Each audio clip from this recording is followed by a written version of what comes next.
দিনটি ছিল ২০২৪ সালের ৪ জুন। ঐতিহাসিক মুক্তারপাড়ার মাঠ। বিকেল থেকেই হাজার হাজার মানুষ নীরব দাঁড়িয়ে আছেন তাদের প্রিয় মানুষটির অপেক্ষায়। সামনে একটু জায়গা ফাঁকা রেখেছেন প্রিয় মানুষটির জন্যে। অতঃপর সকলের অপেক্ষার অবসান ঘটাতে মাগরিবের নামাজের পর এলেন ভাটি এলাকার স্বপ্নের রাজপুত্র জনাব শফি আহমেদ। না, টকবক টকবক ঘোড়ায় চড়ে তিনি এলেন না, তিনি এলেন লাশবাহী এক গাড়িতে করে। মুক্তিযোদ্ধা, অমুক্তিযোদ্ধা, রাজনৈতিক, অরাজনৈতিক, সামাজিক, সাংস্কৃতিক সকল স্তরের মানুষের মধ্যে শুরু হয়ে গেল হুড়োহুড়ি। কে কার আগে ফুল দিয়ে শ্রদ্ধা জানাবে প্রিয় এই মানুষটিকে। নেত্রকোনা রেড ক্রিসেন্ট ইউনিটের পক্ষ থেকে শ্রদ্ধা নিবেদন করছেন জনাব সরকার সদাই। নেত্রকোনা পৌরসভা উপজেলার সদর উপজেলার নবনির্বাচিত চেয়ারম্যান জনাব মারুফ হাসান কামাত্র শ্রদ্ধা নিবেদন করছেন। মোহনগঞ্জ উপজেলা পরিষদের সম্মানিত চেয়ারম্যান জনাব শহীদ ইকবাল শ্রদ্ধা নিবেদন করছেন। ৯০-এর স্বৈরাচার বিরোধী ছাত্র আন্দোলন তথা গণ আন্দোলনের অগ্রনায়ক শফি আহমেদ তার জীবদ্দশায় শুধু এ দেশবাসীকে দিয়েই গেলেন, বিনিময়ে পেলেন না কিছুই।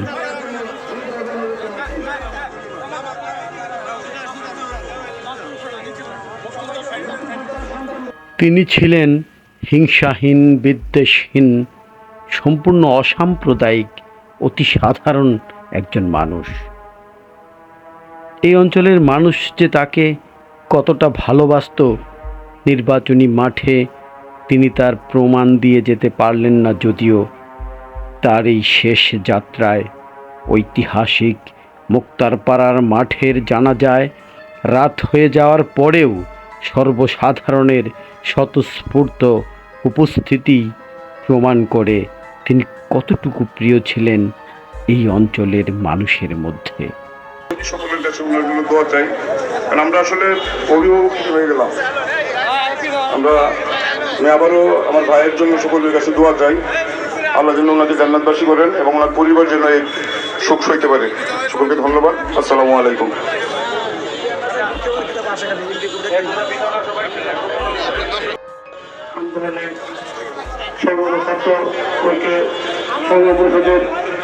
সংগ্রামী নেতা, আপসহীন নেতা,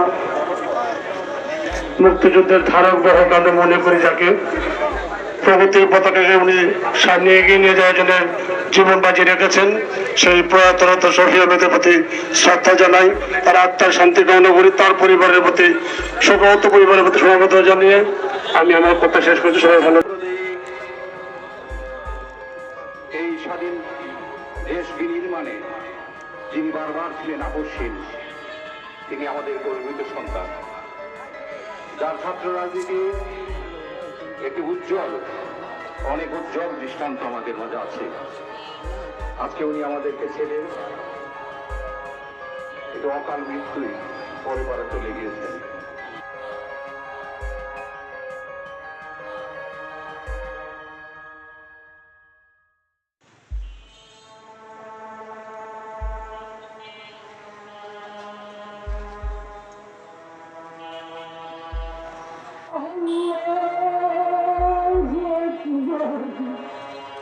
আসসালামু আলাইকুম ওয়া রাহমাতুল্লাহ।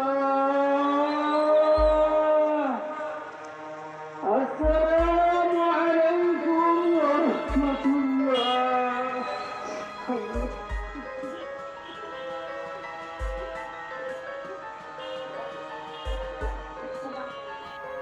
অবশেষে প্রিয় নেতা শফি আহমেদ তার সকল আত্মীয় প্রিয়জনদের কাঁদিয়ে যাত্রা করলেন তার শেষ ঠিকানার উদ্দেশ্যে।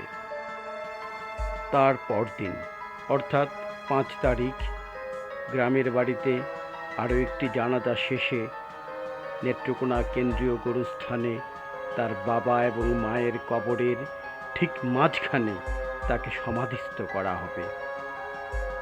আপোষহীন এই নেতা না পাওয়ার বেদনা বুকে চেপে চলে গেলেন না ফেরার দেশে। কবি কাজী নজরুলের ভাষায় বলতে হয়, আমি প্রেম দিতে এসেছিলাম, প্রেম পেতে এসেছিলাম, সে প্রেম পেলাম না বলে আমি এই প্রেমহীন নিরস পৃথিবী থেকে নীরব অভিমানে চিরদিনের জন্য বিদায় নিলাম।